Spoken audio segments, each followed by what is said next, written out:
बस्तर संभाग की 12 सीटों में मतदान संपन्न हो गया। कुछ इलाकों में नक्सली घटनाएं हुई हैं, फिर भी शांतिपूर्ण मतदान हुआ।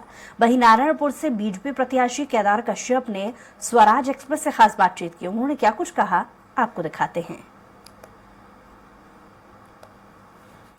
बस्तर संभाग में मतदान संपन्न हो गया है और अभी भी कई मतदान केंद्रों में वोटिंग हो रही है। अंदर कई मतदाता गए हुए हैं। इसके कारण हमारे साथ अभी नारायणपुर के प्रत्याशी हैं केदार कश्यप, उनसे बातचीत करते हैं। क्या लग रहा है पूरे बस्तर को देखकर, वोटों का प्रतिशत भी 65 से पार गया है?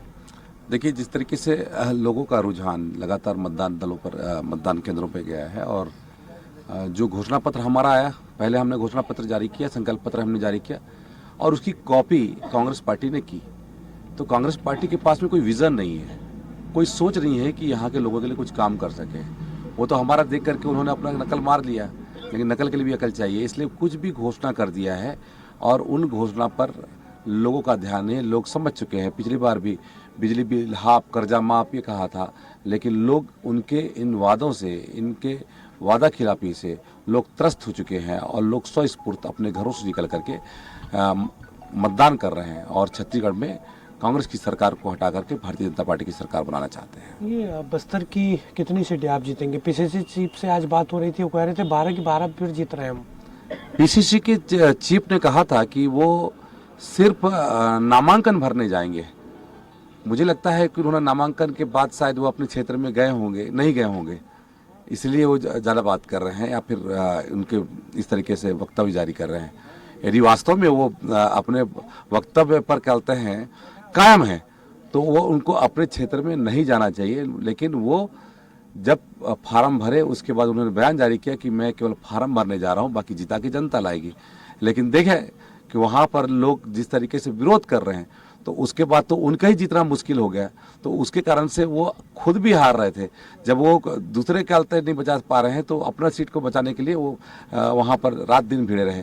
लेकिन अब कुछ भी कर लें, जिस तरीके से उन्होंने वादा खिलाफी की है, पीसीसी की चीफ सहित पूरे हमारे इस बस्तर संभाग की और हमारे छत्तीसगढ़ में भारतीय जनता पार्टी की सरकार बनेगी। बस्ती दी थी प्रचार के दौरान, एक आपके कार्यकर्ता की भी हत्या हुई। क्या लगा, ये भी मुद्दा इफेक्ट किया क्या इस चुनाव में? देखिए, ये कोई चुनाव का मुद्दा नहीं है, क्योंकि वो हमारा भारतीय जनता पार्टी का कार्यकर्ता है, हमारे परिवार का है। वो हमारे भाई जैसा है, मित्र जैसा है और उन्होंने जो अपने कहते हैं नारायणपुर क्षेत्र के लिए अपनी शहादत दी, वो शहादत व्यर्थ नहीं जाएगी। ये हमारे लिए राजनीति का मुद्दा नहीं है, ये हमारे परिवार का एक सदस्य हम लोगों ने खोया है और हम लोगों को इस बात का दुख है कि हम बचा नहीं पाए। लेकिन भविष्य में ऐसी घटना किसी के साथ में ना हो, साजिश पूर्वक किसी के साथ में उनके हत्या के साजिश ना हो, इस बात की कोशिश हो। 12 में से 11 सीटें आप लोगों ने गंवा दिया था, एक सीट उपचुनाव में आप हार गए। क्या लगता है सिनेरियो, इस बार कितनी सीट आप लोग जीते? देखिए, कांग्रेस ने तो बहुत बड़ी बड़ी घोषणाएं की थी, उन घोषणाओं पर कहीं कोई कमल नहीं हुआ। बिजली बिल हाफ, कर्जा माफ, या फिर कहते हैं इन लोगों ने महिलाओं का कहते हैं कर्जा को लेकर कहा, या फिर वृद्धा पेंशन को लेकर कहा हो। सारे लोग त्रस्त हो चुके हैं और उनसे निजात पाना चाहते हैं। ये हमारे लिए राजनीति का मुद्दा नहीं है, ये हमारे परिवार का एक सदस्य हम लोगों ने खोया है और हम लोगों को इस बात का दुख है कि हम बचा नहीं पाए। लेकिन भविष्य में ऐसी घटना किसी के साथ में ना हो, साजिश पूर्वक किसी के साथ में उनके हत्या के साजिश ना हो, इस बात की कोशिश हो। हमारे साथ बीजेपी प्रत्याशी केदार कश्यप, और इस तरीके से बस्तर संभाग में चुनाव संपन्न हुआ है, वो भी जीत के लिए काफी आश्वस्त दिखाई दे रहे हैं। कैमरामैन गणेश के साथ हेमंत शर्मा, स्वराज एक्सप्रेस, नारायणपुर।